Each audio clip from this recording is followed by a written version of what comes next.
You're now watching the Danny Mac Podcast on the BetRivers Network. As I've promised you, football season never ends, and we are inching our way to the Hall of Fame game when the Bears get to go to Canton for the enshrinements of 2.5 Bears. Everybody is excited not only about that, but the season ahead, because this is a team that quickly has been restructured by General Manager Ryan Poles. And I expect them, even in the NFC North, very tough division, to be a postseason participant. Thanks for joining me. I'm Dan McNeil. And look who I have, YouTube viewers. Jarrett Payton from Channel 9 is with me today. He'll be in Canton in early August. It's all too familiar for him, but Jarrett, I have heard you on The Score enthusiastically talking about how frustrating it is to have Bears fans stop you in the grocery store and say, what's wrong with this or what's wrong with that? I have a feeling this year your grocery shopping will be more pleasant. Well, you know what, Mac? I don't think that it will stop with the conversation when it comes to the Bears, and rightfully so. But man, things are looking on the up and up now, man. I'm looking forward to this season, and I can't remember since I've been in the business, since I've been on radio and also TV, I don't know if I've been this excited for a football season. And I think it all comes with the moves that Ryan Poles has made. There's still some question marks out there, but when you look at the quarterback position, Caleb Williams is an exciting talent, man. And I think there's so much there with this young man that if you start to build around him like Poles has already through the offseason, also the draft, there's an opportunity for this young man to be special. And I think that's what we all see. Mac, you don't just win. And I know this doesn't come with, like, if you win the Heisman Trophy Award, that success in the NFL comes with that. It doesn't. But it goes to show, when you're in the college ranks, that you are the best of the best at that time. And it's tough, man. I've been at that level. I played at that level. I was with dudes with Willis McGahee and also who else was it? Kenny Dorsey. They were up for the Heisman. And I remember those years, Mac, that they had, and I was there and I watched them. I watched how Willis McGahee was doing stuff on the field that just looked like video game stuff. And I'm like, holy cow. And him and Dorsey, only lost like 2 games of his whole college career, and they didn't even win it, but I saw how good they were. So to know that Caleb Williams has one of those stiff arm trophies, on his mantle, just goes to show that he has the makeup of something special. It comes to be up here. Do you have it up here to be able to decipher all the things you have to, especially at the quarterback position? I think Shane Waldron's he's got a tough task, because he's got to find a way to get the best out of this young man. But I'm looking forward to the future and seeing everything on the up and up. Someday over a beverage, we'll have to talk about the Canes of the early aughts, because I was on the field in 01, Larry Coker and the boys with Virginia Tech in, and man, some of those rosters you were on, Jonathan Vilma, and just so many great players. We'll do that over a beer.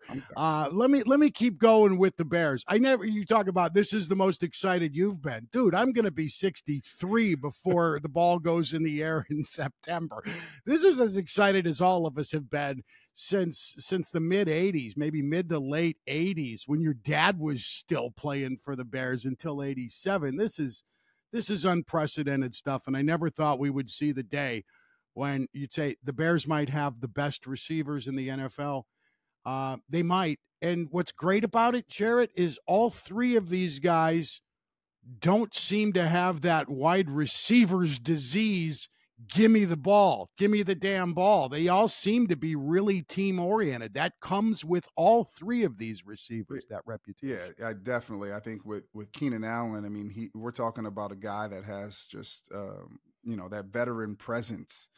The ability to be able to understand leverage as well, and using that big body frame to be able to go and get, any ball. And I think all 3 of them, you look at DJ Moore, and I know Rome Odunze is still a rookie, but I think he's going to learn from DJ Moore and also Keenan Allen of what it takes to be a pro in the NFL. So to be able to have mentors on your rookie season that you can look up to, but also that you're battling against, because Mac, you've heard these guys talk, man. They're like, it's a race to 1,000. Like, who's gonna get it first? We got money on the line. Like, that's what I love. I feel like we've been missing that because Ryan Poles talked about it. He said, it's going to be hard to make this roster. And I want that to be the case because I wanted there be a lot of competition because that's the only way that you get better. And out of the jump, you talked about the NFC North. It's not going to be an easy division, man. This division is changing. And it's going to be a gauntlet every single week that you get a chance to play against one of your division foes. And how do you look at the quarterbacks, you look at Jordan Love, you look at what Detroit's doing, what they did last year, and they want to come back. And you never know with the Minnesota Vikings as well. I mean, you're going to be battle tested every single week. And I think that's the only way that you can really kind of gear yourself up, get battle tested to be able to not only make a run in the playoffs, but also to make a run for a Super Bowl championship, man. Like, you want it to be hard. It can't be easy. You can't get these cupcake schedules. And the way that the schedule is planned out this year, I mean, this is like perfect for the Bears. So I think that's what's giving a lot of people a little bit of pauses because your division games aren't till the back end of the season. So a lot has to come with that. Like, you have to be solid early on in the season. There's some winnable games, but can you find a way to not only be good, can you stay healthy to the end of the season, majority healthy with your stars? If you can do that, man, it sets the Bears up for a postseason berth. And also, you never know, once you get there, man, let the chips fall where they may. Maybe this will be for the Bears what 84 was to the 85 team. Get deep in the playoffs, feel real good about yourself, work your ass off in the offseason, and then just crush everybody. That'd be fun. Week 2 against Houston is the date I'm looking forward to already. And that's the Sunday night game. It's C.J. Stroud. It's the defensive rookie of the year last year, Will Anderson. Man, sign me up for that, Jarrett. Yeah, I think too. I think with just C.J. Stroud in the year that he had last year, I think everybody is putting a lot of emphasis on, can we see, Caleb Williams take that same exact jump in his rookie year? Anything is possible. But we know when it comes to there's so much parity in the NFL when we look at it and throughout the years, and then it's worst to first. We've seen that a lot too. Like after a draft of like figuring it out, but also to see what Poles has done with this roster. Mac, he's really like he's changed it. I mean, these are his guys now. This is where we're starting to see that flow, and I'm hoping that it's the foundation of something special for this organization because, man, it is time in this city, man. It's time, Mac. You have seen it. Like you have lived it and seen it when things were good. Like, I've been in this business and like I've seen a couple of good things. But I haven't seen. I need the Bears to be on that level now. Like I want to be covering the Bears when we're talking about not only playoffs, but they got a chance to go to the Super Bowl. And I've been going since '99, since they renamed the Walter Payton Man of the Year award after my father, and that's all I've ever wanted to see. I've seen the Bears in the Super Bowl. I was there in Miami, but I want to see them. I want to see them like hold that Lombardi trophy in the air like this. Mac, I want to see him do this. Mac, I want to see him do this, man. I want to see him do that, man. Like, if they can do that, dude, that right there would be a dream come true. And I'll never forget my family. I think it was this was the Broncos and the Panthers in San Fran, Super Bowl 50. I remember us sitting on the bus at the end when we were leaving Super Bowl, and my sister looked at me and I looked at her and I said, man, I can't wait to when the Bears are here one day, like now, like recent, like we can watch the Bears, like they need to be here. Man, I got tears in my eyes. Because I'm like, I want that feeling. I want that feeling. And I'm hoping that this is the start of something where we get an opportunity to truly see the Bears really good enough to be able to get to that Super Bowl wherever it is in whatever city. God, was I rooting for the Panthers. Ron Rivera's been a buddy Tough. for a long time, and he appreciated the notes I sent him during the week. I told him to block Von Miller. See, that's the kind of thing I can add to a coach's preparation. He appreciated it. But it didn't happen. Mac, Cam made a business decision late in that Mac, let me tell you, man, I just got chills. I've watched a lot of football in my life, man. To see Von Miller on that day, he looked like he was shot out of a cannon coming off that edge. There is nothing that you could do to be able to stop that man. It was seeing it with my own eyes was something that was different. And like, you know, I played against certain dudes where, you know, when I was with Tennessee, like Dwight Freeney and all the focus that was on him coming off the edge, and how, you know, as running backs, we had to, before we went into our route, we had to chip him to get into our route just to help out the tackles. I've never seen anything like that with my own eyes of watching him. And so, yeah, it's I was rooting for Chico too, but it wasn't going to happen that day. I want to get to your speech for Steve McMichael in Canton, but first, congratulating you on a terrific interview with Bears president Kevin Warren. I watched it several times. Channel 9 this past February, it was right Super Bowl week, I think, is when I watched. I was watching it several times because I wanted to write some things down. As you know, I'm writing a book about the Bears, their 40 years, the last 40 years since I've been covering them. And there was something within the interview that struck me, and I didn't hear anybody address it on Sports Talk. It doesn't mean they didn't. Kevin said to you, when describing his relationship with Ryan Poles, JP, he said, you know, we're proving two alphas can work together harmoniously. I'm paraphrasing. Mm-hmm. And it's a process. I got the impression the relationship, at least in February, was not a great one. Now, maybe I'm looking into things. I was told when Kevin was hired, he wants to have a voice in football matters, like personnel. And that's something that has been a disease in the Bears organization in past years. VPs making football decisions when they should be getting stadium deals done. Did you feel that way at all? Do you think Kevin Warren wants more than he's been given so far? You know what, Mac? It's crazy because I've had, you know,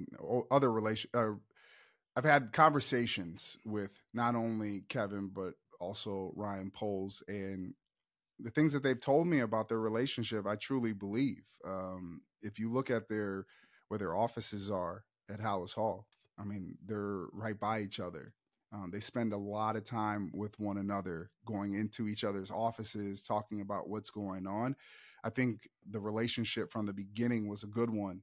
I think Kevin really is just trying to find his footing of figuring out all the things that he walked himself into of taking the job that kind of he felt like needed to be fixed, and also what was his role, and I think what George was going to kind of put on his plate to be able to get done. And so I think Kevin's understanding the pressures of what it means to be able to get this organization back on track and what it means to the city of Chicago.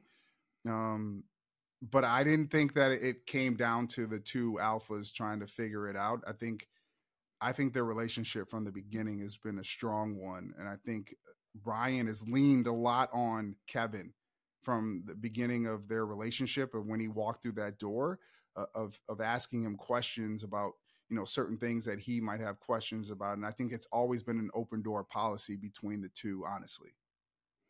Okay. That's encouraging to hear. Be eager to see how it all plays out over the course of time. I heard the speculation yesterday, maybe Kevin Warren's got designs on succeeding Roger Goodell. And wouldn't that be cool for advancement? A black commissioner of the Shield. I heard, crazy you heard that. I heard that as well. Okay. We listen to the same dudes. Or in the case of Peggy Kaczynski, the same lady. Can't call her a chick, even though I would if we were out playing golf. You had a chance already in your life to stand at the lectern on the podium in Canton and present your dad with his enshrinement in the Hall of Fame. You were 12.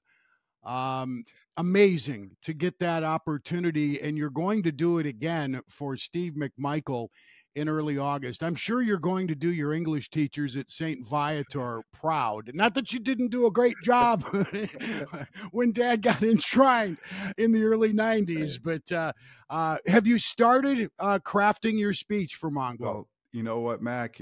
That was a long time ago. I had a lot more hair back then too. When I was on that podium last time on that stage in Canton.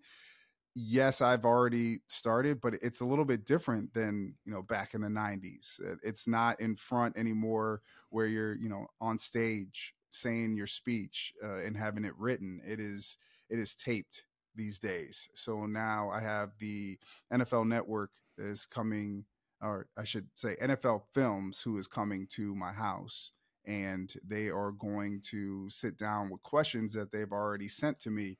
And I got to kind of answer those questions. And then they kind of piece it together with Mongo's video and stuff that I talk about. And then that plays over on TV. And then also on the TVs that are in the screens that are in Canton as well. So it's a little bit different this time around at 43 that how I'm doing this. But I'm actually recording everything this coming Friday.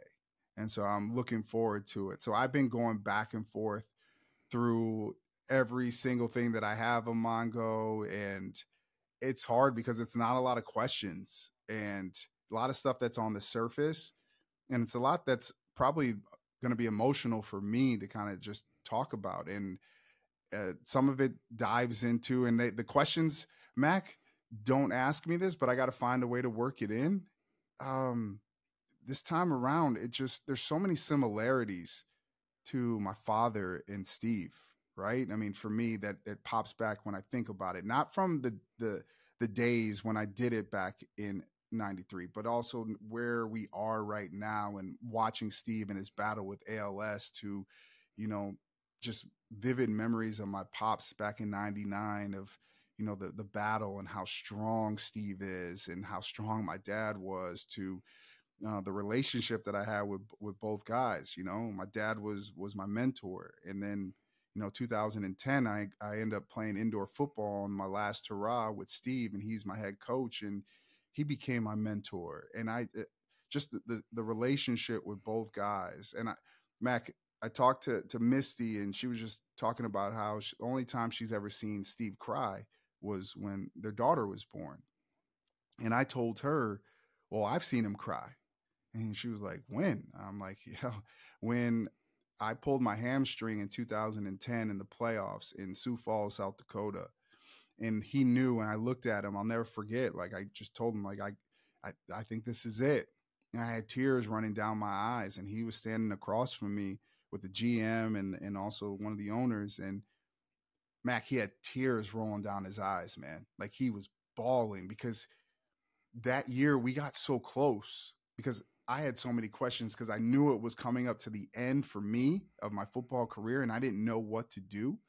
And Mongo was there for me to kind of guide me through the things that were coming up and the questions that I needed to have, answered. He was answering those for me, and he became this voice for me that year. And so I think we've always been close because he's seen me when I was a baby, growing up in diapers to becoming a grown man who was on TV and on radio.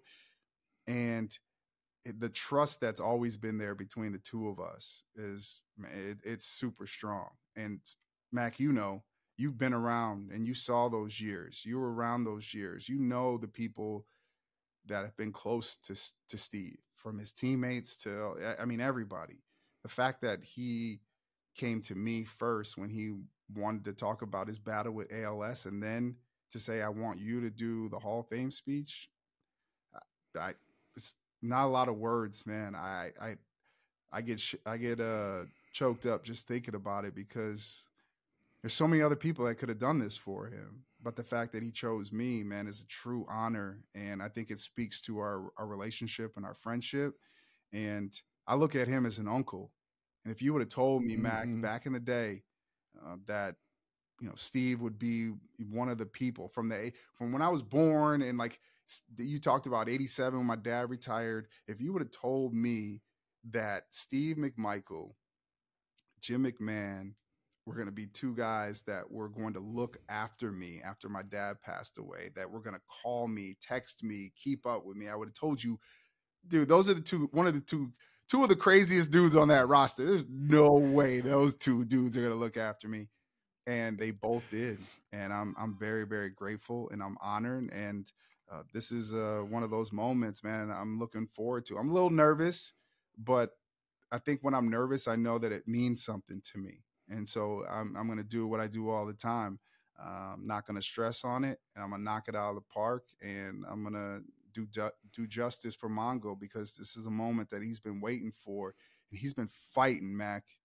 Mac, he has been fighting for this, like fighting to stay alive for this. And man, it's been hard to watch, because when you watch somebody that you love go through what he's going through, it's devastating. But you and I both know that, man.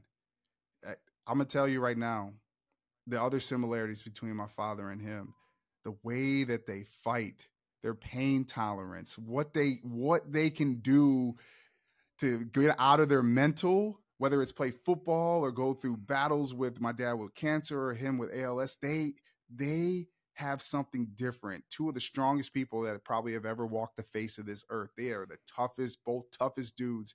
And to see Mongo keep fighting, man, we got to honor this man, because it's only right. No question. 95 career sacks, all those games played. A very soulful dude. I don't think people understand. Like, they don't understand. This man he did the dirty work for years here in Chicago. Dirty work. I mean, didn't get a lot of the pub. His stats at the end, when you look at his stats, then you go, holy cow. I think at the end, it's like you step back and you look at his career, you're like, yes, this man deserves to be in the Hall of Fame. But during the process, I mean, he opened the door for a lot of people to get their gold jackets. I mean, you look at Hampton, you look at Dent, like unbelievable talents, man. Like, dudes are unreal. But what Mongo did in the middle, and not only just create havoc and open up doors for those guys on the outside and linebackers to run through, he also was getting sacks. Like, he revolutionized that position of, like, not just being this big stuffer and trying to figure out how to eat up two guys. He was doing that and getting over and then going and getting quarterbacks. Like, this man is an unbelievable talent. And it's hard, because now I feel like that's the one thing that he's getting the credit that he deserves. But when you turn on the film and you watch him play, it's undeniable that this man is a Hall of Famer, man. Like, it's crazy. And so for a kid that grew up not loving the game of football, and then now covering the game of football and truly loving it, because I've had to go through the whole entire process of playing and covering it. Yeah, you don't see guys like him come around that often. And the fact is that isn't it crazy when you look at somebody's life and how they got to where they got to? I mean, New England drafted him in third round. They were like, after a year, we don't like this guy. And then to see what the fact that Buddy Ryan and Mike Ditka were like, yo, there's something here with this dude. Like, we're going to figure it out. And his style of play for that 46 defense was exactly what they needed. Like, they needed him he was one of the biggest cogs in that wheel when it comes to the success that they had on that defense, man. And so much respect to Steve, and I'm honored to be able to do this, because he deserves to be in the Hall of Fame amongst all the greats. I got real close to him after his career, He scared the shit out of me when he played, so I kept him at an arm's length. He didn't like media. That changed as he became a part of it, and I knew how he felt about you. I don't advise athletes too often unless they're coaching in a Super Bowl, and I say block Von Miller. That's my advice. But in NFL Films, we'll have something to say about this too. The great thing about recording it, Jarrett, as we wrap up this podcast, is you can start over and re-rack it if you get too emotional. But my advice would be to let yourself get emotional. America should see you cry in those clips. Yeah. I mean, I've had a hard time when I was, doing the score and I was talking with those guys. It hits me every time that I think about it. I think about him. I think about, everything that we've been through, all the stuff that I've seen. And 2010 was a big year for me, Mac, because I was in that transition. I've been playing sports since I was 4 years old. I didn't know what I was going to do with my life at all. Did not know, but I knew it was coming down to the end. And to have him in my corner, a guy that I was seeing him every single day at practice, on road trips. And and I know, the one thing is those Mongoisms. Like, dude, I couldn't get enough. It was like Mongo, like just talk to me. And like, we were on buses driving to these obscure little towns to play these arena football games. And I just was like, I was soaking up every single sentence, every single word, like every single phrase, like, tell me more. And he helped me make some big decisions. And he's a big part of the reason why I'm at where I'm at right now. And so I'm very, very thankful and grateful for that. And I will always be indebted to Mongo for what he did for me throughout the years, but especially 2010.